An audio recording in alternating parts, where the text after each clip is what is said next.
What's brappin', my fellow Nitro heads?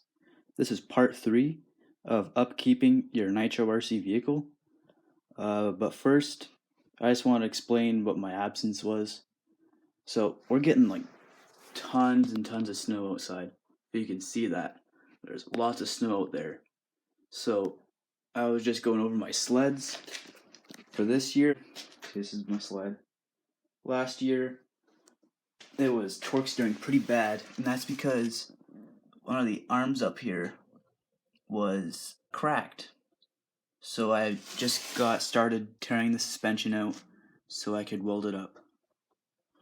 So that's what the holdup was in the videos. This one,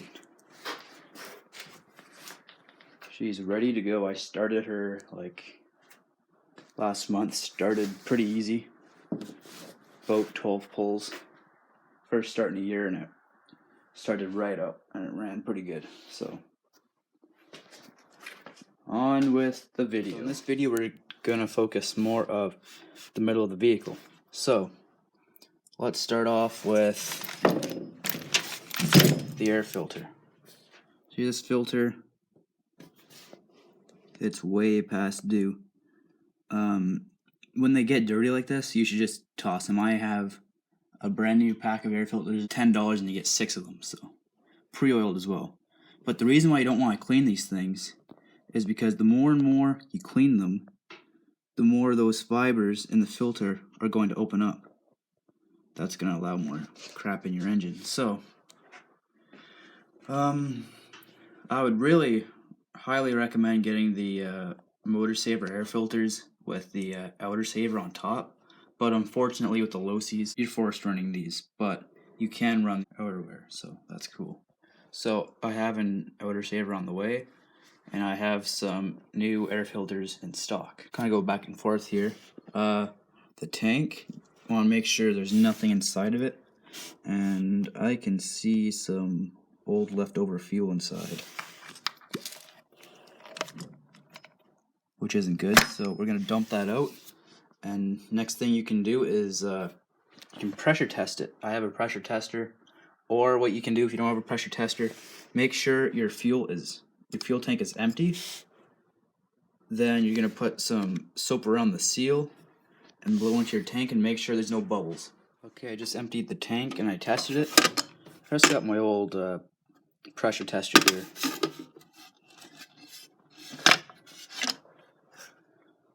So what you do is you block off one of your lines, you just pinch it off or something, and then you stick the other end in this right here, and then it's gonna tell you how much pressure your tank is holding. And then if it drops pressure, that means your tank is no good. Or, like I say, if you don't have a pressure tester, just put soapy water on your seal and then blow in it. Next thing you can look for is your fuel line. Make sure like it's not turning yellow or anything. Make sure it's like not hard as a rock and there's no splits or anything. So this fuel line looks not bad still, but we're still gonna replace it because why not? That's gonna be upcoming in my winter rebuild, so stay tuned for that. Next thing I did was I turned my electronics on, and we're just gonna test everything. The steering works fine, of course. Got up turbo, and we're just gonna make sure our throttle is working good.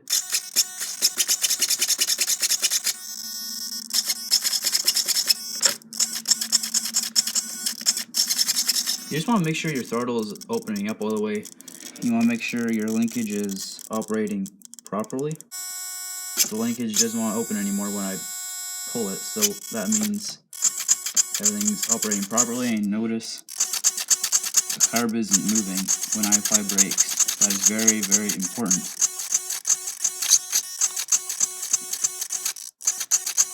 You also want to make sure, this is very important as well, make sure this is parallel. The linkage is parallel to the carburetor, because if it's off, it can throw your tune off. That's how important this is. Just think about it this way. So say for example, you pull a drawer straight out, right?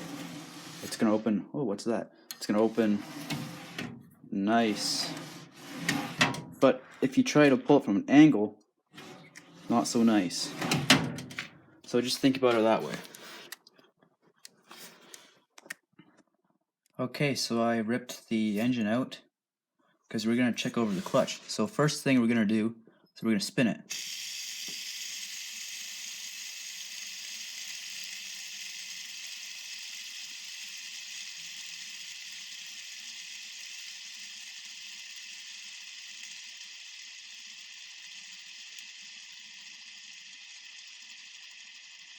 As you can see, you can spin for a pretty long time.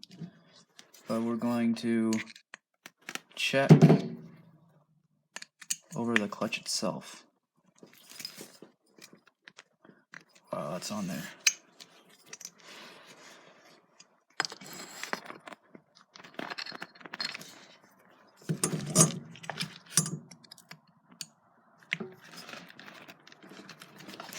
Wow.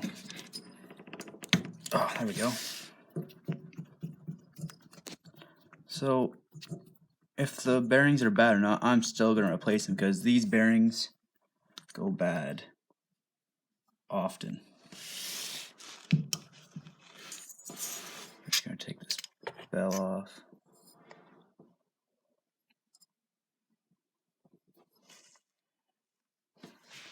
Wow, the bell is pretty clean. Little bit of aluminum sticking to it, but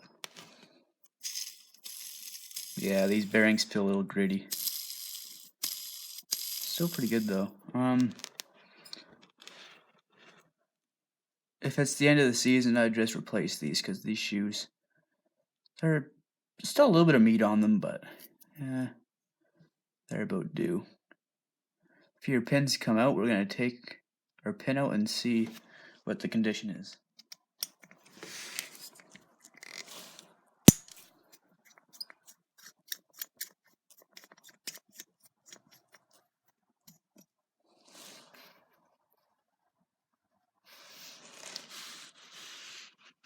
This pin's not too bad. Like, you can check if it's bent or if you see any flat spots, but I'm not gonna take any chances and just replace it.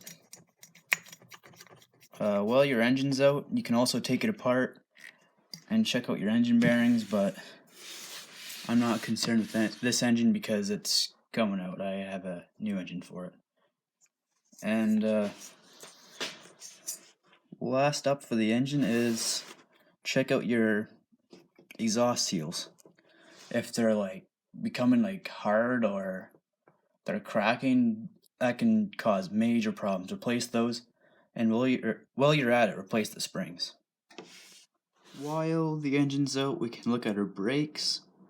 As you can see, that little dimple there, that shows us that our brakes are still in good shape. If you can no longer see that dimple, then it's time to replace the brakes. Alright guys, this is going to be about it for this series. I know I kind of went a little fast in this video, but that's about it. Like I said, I'm here if any of you guys have any questions, so just let me know.